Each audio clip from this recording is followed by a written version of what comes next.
Okay, so there are two questions that I get asked very often, especially on the live streams, and I've just noticed that yesterday once again, and today I want to take the time, I just wanted to make a specific video to address that. The first question is, what's your daily driver? And then some also want to know why I prefer that one over the other ones at the moment. That one I can easily address because that's just my experience after using it for a while now and having chosen one to be my daily driver. The second question though, which is, what's the best phone? Is something that I can't answer, that I don't want to answer, then I actually think no one should answer. And if there is any reviewer who tells you this is the best phone or so, I'm pretty much just gonna say he's talking BS, because there is no best phone.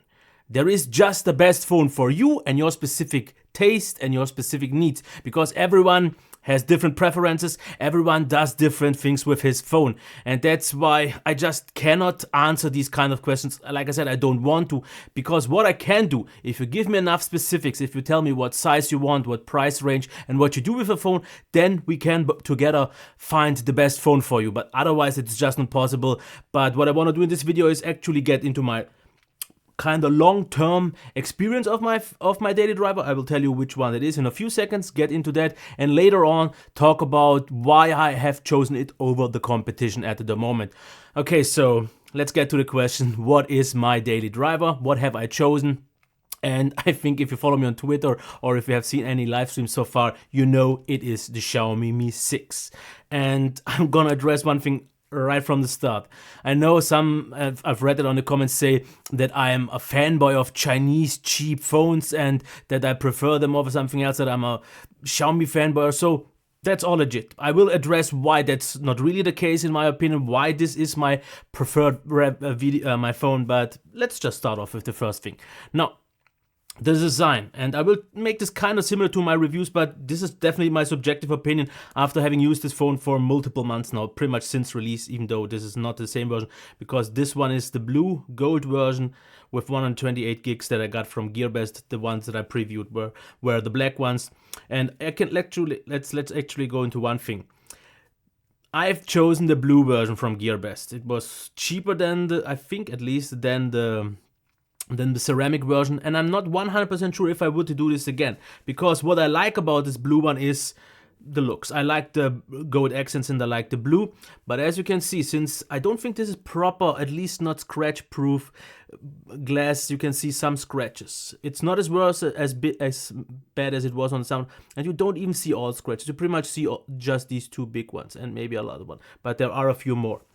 And the ceramic version, I think, would have done a better job. But why I didn't choose that one back then is that when I had the Mi Mix, the first one, it felt very slippery to me, and this one didn't. So I wanted to just be safe and not make the same mistake as I did on the OnePlus 5, where I changed from the gray one to the black one. And that's why I kind of gave it back, or at least sold it. But this, I just think it looks beautiful. And what is actually more important is the design.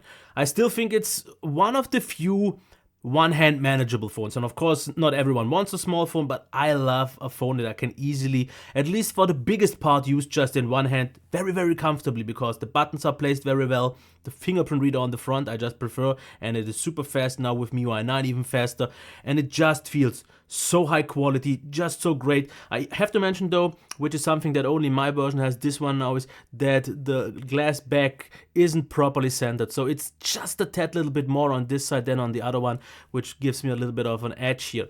The other two versions that I have had did not have this, but they had other things. For example, I heard that some have sharp buttons and so on. The buttons just feel right for me, and everything else, it's nice and compact. The in-hand feel is amazing. It feels so premium. And this, for me, is something super important. I want something comfortable. I want something quite compact enough. I want something that feels just premium, and this one does. That's why I just don't see anything on the market that I like more, just in terms of that. Now, the next thing, the display. Is it amazing? No, it's actually not anymore, for one reason. Since MIUI 9, and in my review when I reviewed it with MIUI 8, I said it's a great display, and back then it was right. But since MIUI 9, they changed something here with the calibration, because it's now noticeably warmer, and I can't use automatic contrast because, as you can see, it gets noticeably colder, and I would be okay with that. But the problem is with automatic contrast, and that's just something I noticed with daily use experience. It shifts the contrast all the time, especially outside. Gray gets boosted in contrast, and so I did not like that. So to prevent that, you have to use contrast or saturated, but then you don't have the option to change the color temperature, which is a little bit sad. And that's why this display for me is just about very good now, because the calibration is very important, more than the actual quality, because the quality is still superb. A little bit of IPS glow, but the rest, it's still super bright. Actually one of the brightest phones that I have reviewed yet, and it looks nice still and sharp and all that. That is all still there. Now the speaker is actually something that over time I know to appreciate now even more than before. And I'm not even gonna make a demo, or let's actually do one. Let me quickly check that, because when I've used this with a lot of other phones, I thought this is a really good speaker, but now I actually want to give it a very good, because this is actually what I said wrong in my Xiaomi Mi Mix 2 review. I said it's pretty much on par, but I did not, and that was a mistake, did not review them side by side, because what I've noticed having this for a whole week again as my daily driver, since I didn't have any review phones, how loud this is and how good the quality is. And let's just get into that real quick.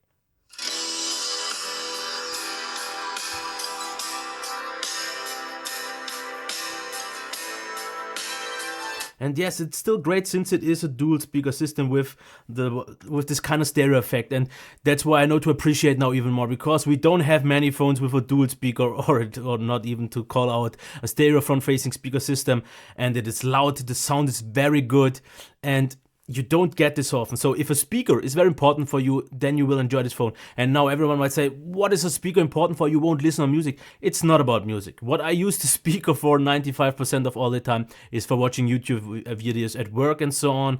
At home I watch something else, or sometimes I watch it even on a phone.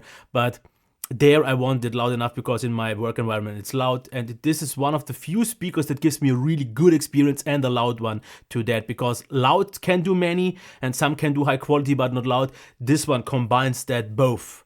Now the headphone jack, that is not present, but you need the adapter for, got worse with MIUI 9. I'm pretty sure of that. Something has changed, because the last time I plugged this in, it actually made an update on the adapter, and something must have changed, because the volume is not nearly loud as it was before. But the potential is still there in some way, because by accident I still have the HTC U11 adapter, and that one has way better sound. So something is wrong here. And even the Xiaomi Mi Mix 2 adapter that I had is different, because that one was about as good as this one is. So maybe it's just something with my adapter, I don't know. But it's good enough since I don't really care about that. Now, performance, and I've said this already in my revisit, I think so, on the Xiaomi Mi Mix is, I think, almost bar none. It's the best, very best out there for one reason. First of all, it's super fast and super snappy, and you can see this because I don't really need to kill all the apps.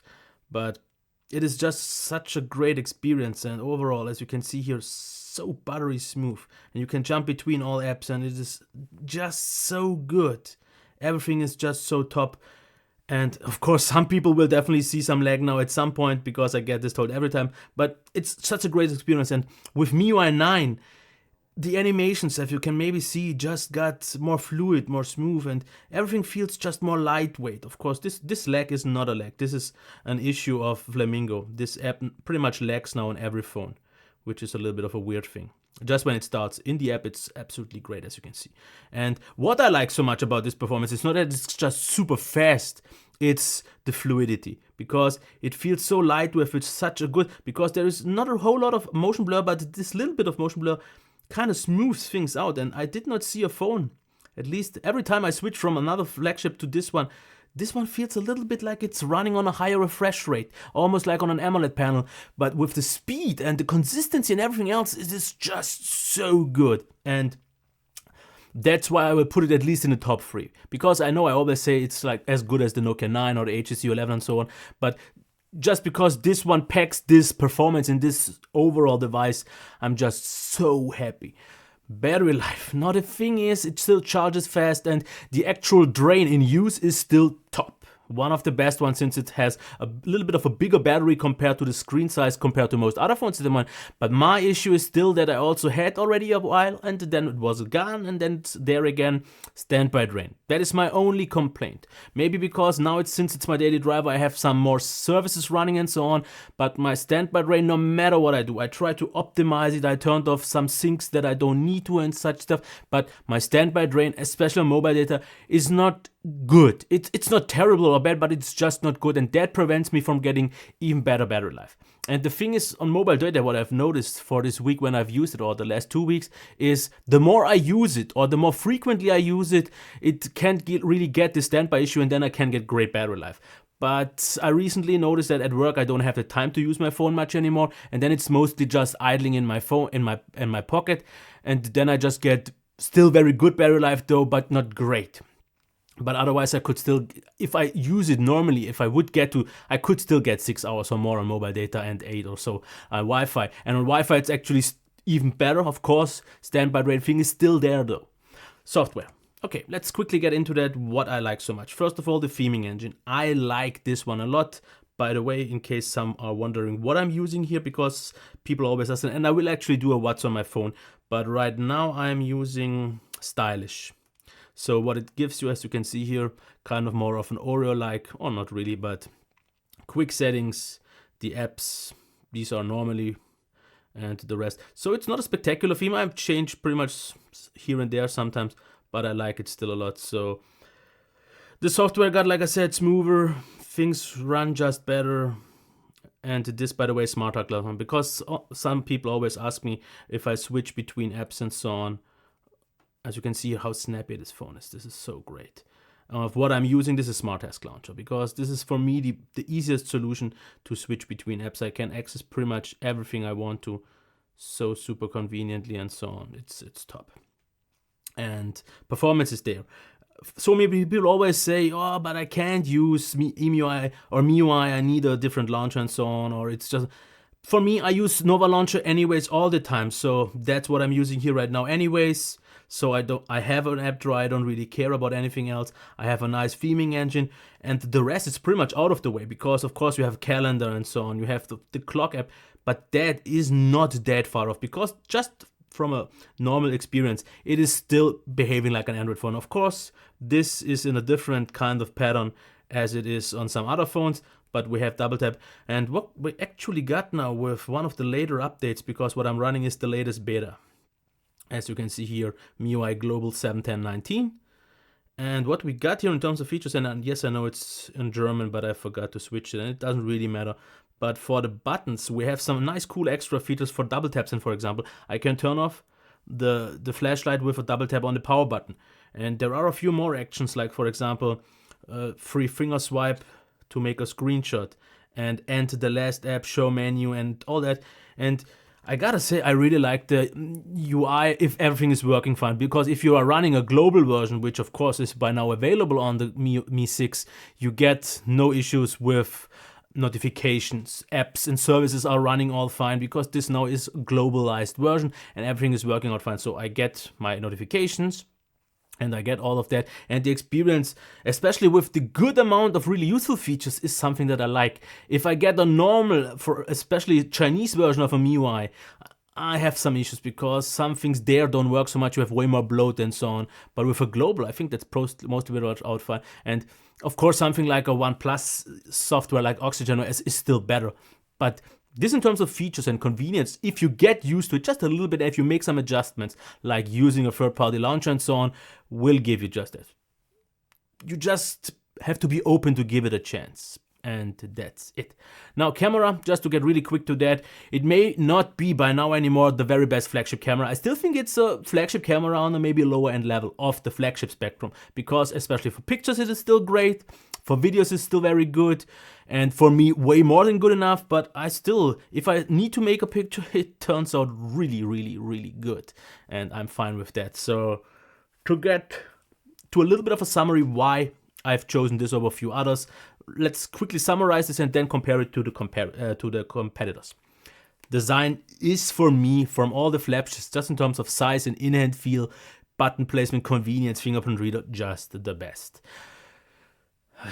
The display, not anymore, but on a very good level, even though the calibration now isn't the very nice, but it's still more than satisfying enough. It's still very good. The speaker is still one of the few very best ones.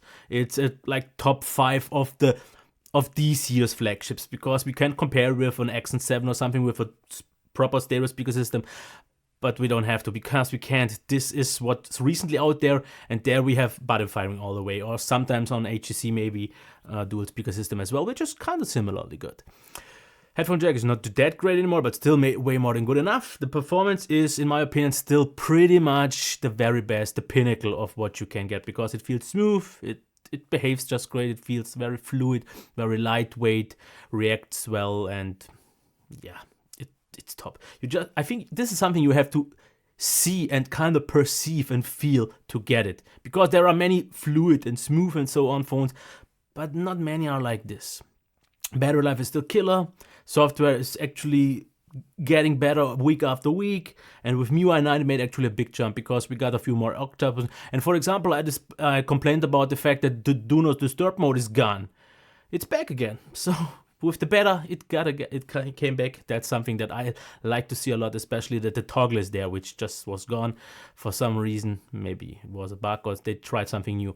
And then there is still the great camera. Now, let's compare this to a few competitors. Let's, I would say, get to 2 phones that I would personally consider to be able to be my daily driver. That would be the Nokia 8 and the OnePlus 5. And then just, I would say like 2 or 3 kind of popular phones that everyone wants to know how they would compare, at least from my standpoint. Obviously, from my standpoint, let's say the HTC U11, also the Samsung Galaxy S8, S8 Plus or Note, it doesn't matter, that's all pretty much the same, and then the LG G6.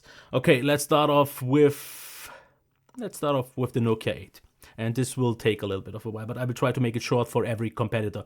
Now, the Nokia 8 feels very good. What I did not like there so much in terms of the design, even though it felt premium and all that, was the button placement was a little bit weird, because the buttons were kinda not like here on the flat part, if the camera would focus, but it was kind of on the curve on the back here, which was weird to press every time. The fingerprint reader was nearly as fast as this one. It was a little bit bigger, but actually one of the more comfortable, because smaller and compact with great shape flagships. So very close, but not quite on that level.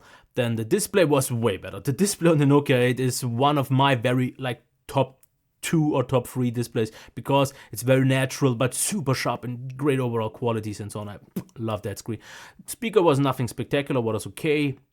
Headphone jack as well. Performance was also top notch, and these are kinda on the same par, but this has this little bit, and this is something no one will actually ever see. That's really a perception thing over a longer period of time, is the fluidity, but like a percent difference, so it doesn't matter. Battery life was also very good on the Nokia, actually better in overall compared to this, maybe just because of the standby drain not being bad or not being not that good. It was really good. The software, if you like stock Android, clean and so on, then it's definitely an advantage. For me, not so much, because I like the features that I have in MIUI and I miss a few on stock Android. The thing is though that, of course, you get the updates of especially Oreo. You will get that way earlier and some things. But then I just can't get around things like I can't switch the buttons. I want the back button to be on the right. That's just not possible on things like on the Nokia. It's just stuck at the left side. So in case that is important for you, which actually is enough of a reason for me, then it is a little bit of a bummer. Then the next thing would be the camera. It actually wasn't all that great. Yes, the front-facing camera is leaps and bounds better than on the Mi 6, especially if you give it the time. It needs that time to focus. It's great. It can produce also great pictures, but not really as consistent as the Mi 6. And video was, though, really, really good. So we've covered that. For me, in general, that one is a little bit more expensive usually, especially as well, since this is super cheap by now. But design wasn't quite as good. Display was though better, performance is just super, but where this one is just better is the in-hand feel and some smaller preference like button placement and software and so on. Now, the next one, LG G6, let's cover that.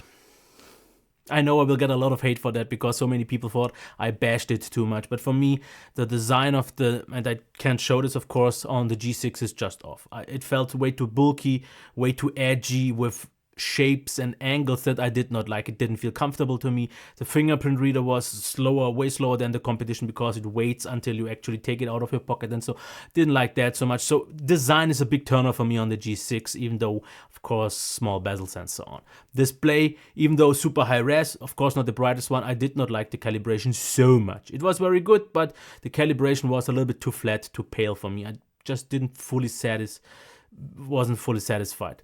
Speaker was good enough, but nothing spectacular. Performance was really good, very good, but not on a 2017 flagship level, not after all. Because yes, they optimized the Snapdragon 821 really, really top notch, but it's just still an inferior, especially in terms of efficiency SoC.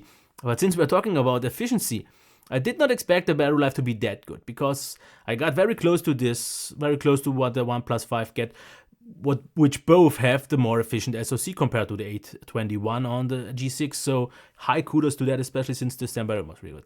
Software, personal preference, it felt a little bit outdated. It felt a little bit too big in terms of overall iconography and so on. So it gets the job done, but it's nothing really spectacular. It's somewhere in the middle on an average level of these days phones. Now, what's the next thing? Camera, top. I really like. Okay, front-facing cam on the G6, I think same as on the V30, is not good. It's okay, but therefore the main camera with the wide-angle lens and video is on one of the very best levels. Okay, let's cover the S8, and therefore I will get even more so hate.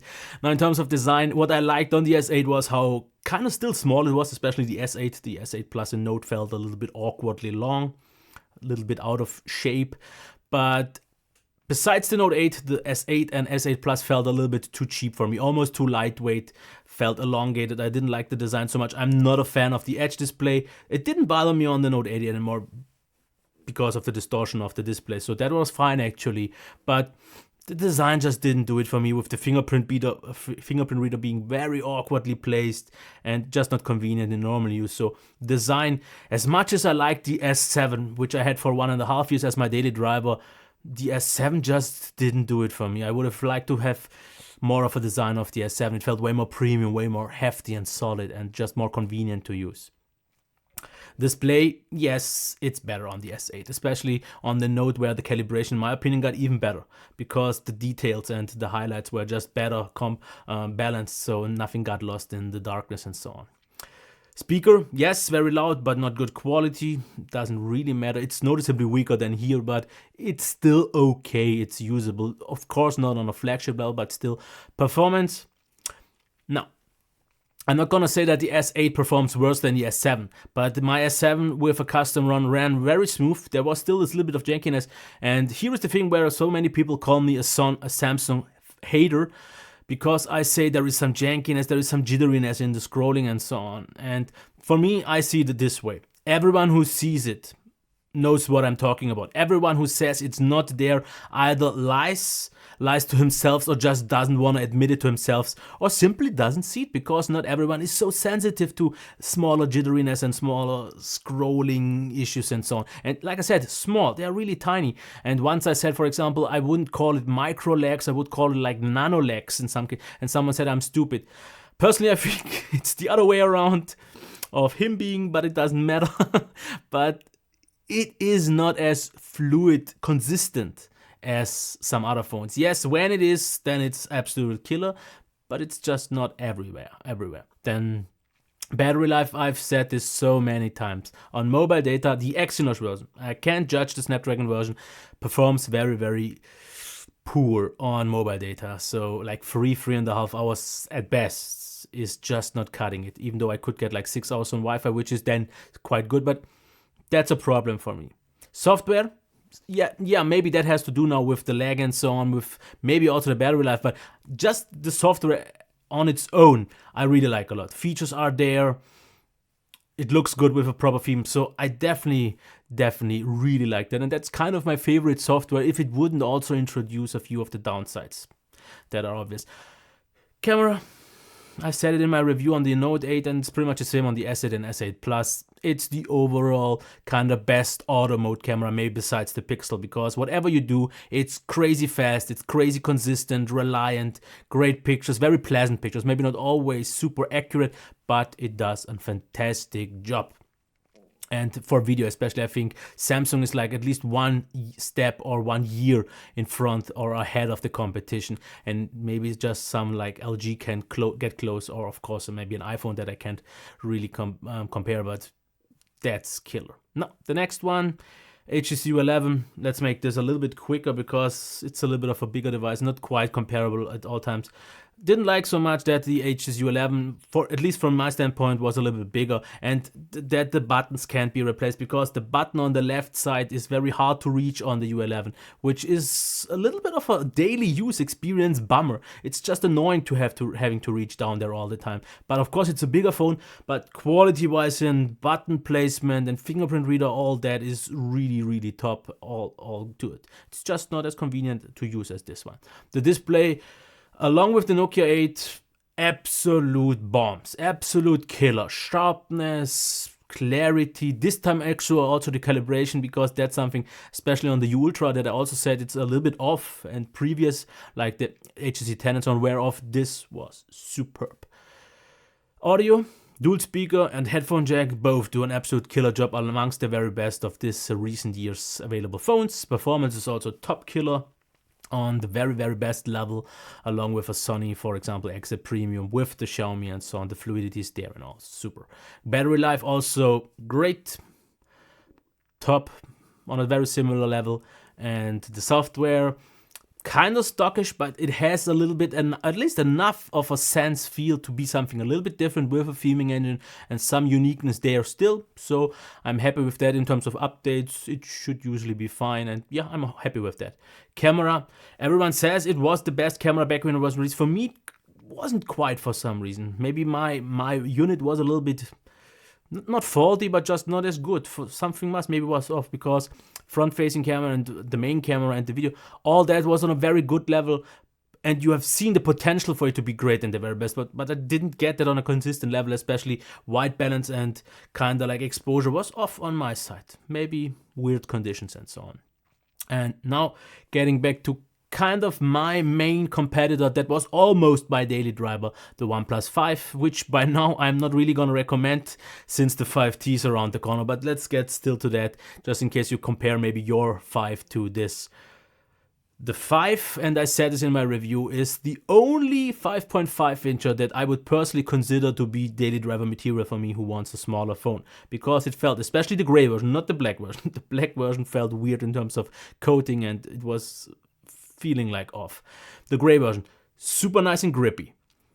Top button placement, a killer fingerprint reader, one of the very best ones, with buttons being reprogrammable in the software. So I have extra options like a long tap, a double tap, a long press, and all those kind of things.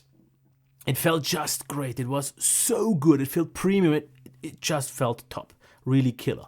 Then the display, yeah, too many say it's not high res, and the inverted screen with the jello effect and so on. Personally, I've seen the jello effect, but it never really bothered me. I didn't use my phone in that way to be concerned about it, so that was not an issue for me. But I think what has to do with the inverted screen maybe, or something else, because I did not see that on the 3T, was a little bit of awkward scrolling sometimes. It felt similar to a Samsung phone, a little bit off, a little bit jittery sometimes, a little bit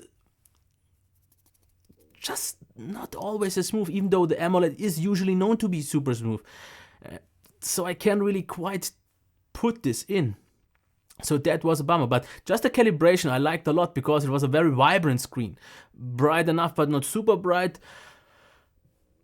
And I actually did enjoy it. Of course, if you get past that and we don't get too close to watch actually the resolution, you won't get an issue with that in terms of graininess, but of course it absolutely lacks. And everyone who says I don't see pixel and it doesn't matter, what you will see on a 1080p display is just a less sharp experience. A 1440p display, especially if IPS, just looks so much clearer. Everything just looks sharper, and it's more about clarity than sharpness in my experience.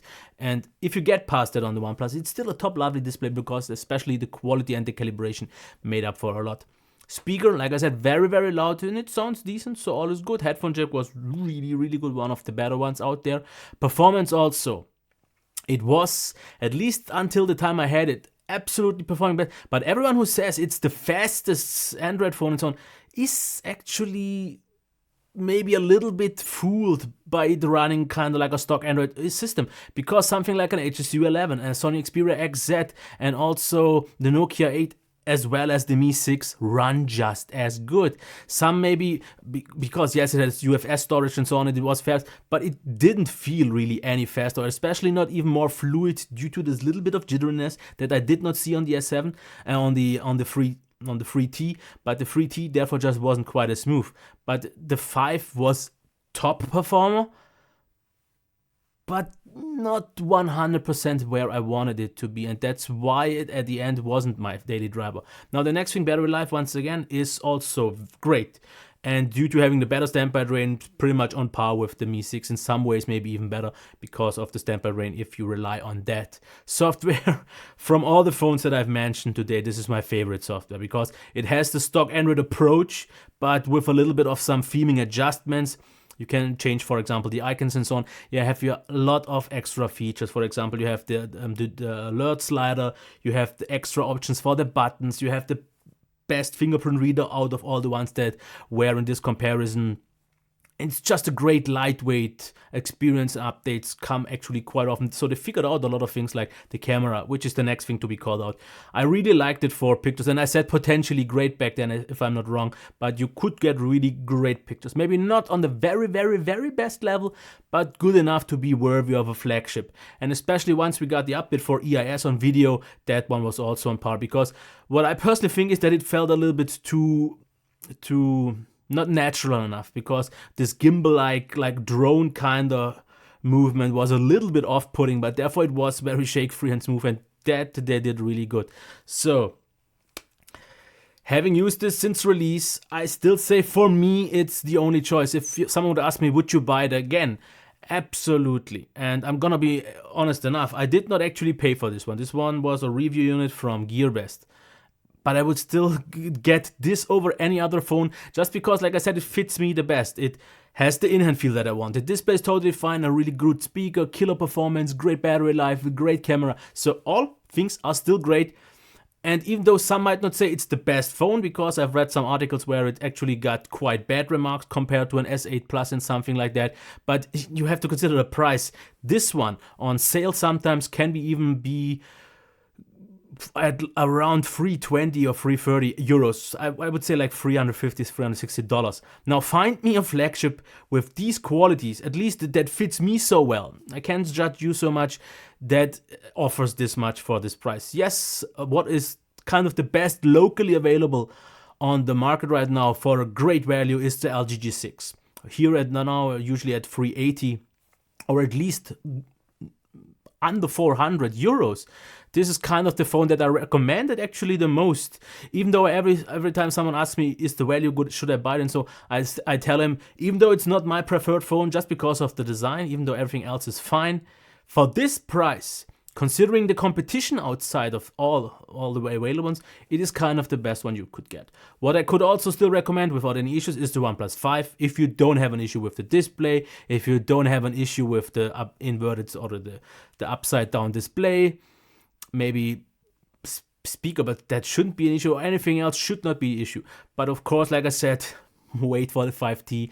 And then I would actually also say one thing. If you don't need the 2x1 display, just get the 5. Now you would say the 5 isn't available, not from OnePlus anymore, but on OnePlus it was like, I'm not quite sure wherever it was the price and which reason, but get it from GearBest. There, if it's on a flash sale, you can get it for, I've seen prices like 360 euros by now, which is well, like around $400. And you don't really sacrifice much, especially since the 5 will cost the same as the 5T will cost the same as the 5 by now, but I don't think you lose out much if you get it from GearBest or an import shop, just because warranty, okay, by now I have to say OnePlus did some improvements because I could just ship back my 5 when I had it and everything was done quite easily. But if you want to get it repaired, it's not that easy anymore because you have to ship it sometimes to China and so on. I'm not quite so sure about that anymore. But if you don't really care about it, if you never usually had issues with warranty and so on, just get it from Gearbest and you save a lot of money. So, did I cover everything? What could I... Yeah, the Nokia 8, of course, I can still recommend because now price has fallen down. And even though it wasn't quite the impressive phone for many because of the camera, which isn't such a big factor for me, it was overall a really great experience, especially with updates. It should also get better. So I think I've dragged this video quite long. Actually, not quite sure how long, but this is what it is. So for everyone who wanted to know, the Xiaomi Mi 6 is my daily driver and it will stay like that for at least until we get to the new generation, maybe the Mi 10. I don't know. And I should have maybe also considered something like a Mi Mix, but what I'm planning, at least if I can get it done, is a comparison with the Xiaomi Mi Note 3, which I should have gotten like 4 weeks ago, but it was shipped back to China because of some custom issues, and maybe also the Mix 2, because if you want if you like Xiaomi phones and you want to know which is the best one for you, Mi 6, Mi Note 3 versus Mi Mix 2, I will try to get that done and maybe this will help you, but otherwise I am happy and I won't switch. Okay, until next time, bye.